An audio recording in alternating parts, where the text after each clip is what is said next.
नहमदुहु व नसल्ली अला रसूलिहिल करीम अम्मा बाद फ़ाऊज़ु बिल्लाहि मिनश्शैतानिर रजीम बिस्मिल्लाहिर रहमानिर रहीम। जी दोस्तों, आज मैं बयान करूँगा नबी पाक सल्लल्लाहु अलैहि व आलिहि वसल्लम की सीरत मुबारक। स्टार्ट करने से पहले आप सबसे गुजारिश है कि जो लोग नए हैं वो चैनल को सब्सक्राइब कर दें ताकि मज़ीद आने वाली वीडियो आप तक पहुँच सकें। चलिए आए वीडियो स्टार्ट करें। हज़रत मोहम्मद सल्लल्लाहु अलैहि व आलिहि वसल्लम का सर मुबारक पड़ा था। ये वही सर था कि जिस पर करामत के बादल साया किया करते थे।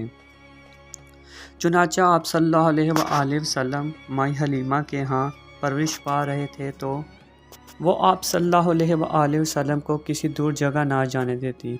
एक रोज़ आप सल्लल्लाहु अलैहि वसल्लम गुम हो गए, जब कि आप सल्लल्लाहु अलैहि वसल्लम अपनी रज़ाई बहन शमा रज़ियल्लाहु ताला अन्हा के साथ दोपहर के वक्त मवेशियों के साथ तशरीफ़ ले गए। माई हलीमा रज़ियल्लाहु ताला अन्हा ने तलाश में निकल गई। आप सल्लल्लाहु अलैहि वसल्लम को शमा रज़ियल्लाहु ताला अन्हा के साथ पाया और कहने लगी, इसको तपश में कैसे क्यों ले गई? उन्होंने फरमाया कि ए अम्मा मेरी जान, ये तपश महसूस हुई नहीं। मैंने देखा कि बादल आप सल्लल्लाहु अलैहि वसल्लम पर साया करते थे। जब आप सल्लल्लाहु अलैहि वसल्लम ठहर जाते तो वो बादल भी ठहर जाते। आप सल्लल्लाहु अलैहि वसल्लम जब चलते तो वो बादल भी चलने लगते। यही हाल था कि हम इस जगह पर पहुंच गए। माई हलीमा रज़ियल्लाहु ताला अन्हा ने पूछा, बेटी क्या ये सच है?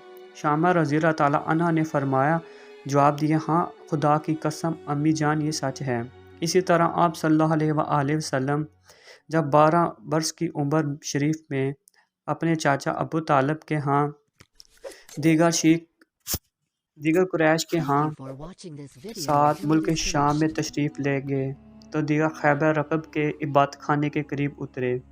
उस रकब ने आप सल्लल्लाहु अलैहि वसल्लम को पूछ लिया, खाना तैयार कर लाएं। आप सल्लल्लाहु अलैहि वसल्लम ने बुलवाया। बस जब आप सल्लल्लाहु अलैहि वसल्लम तशरीफ़ लाए, आप सल्लल्लाहु अलैहि वसल्लम पर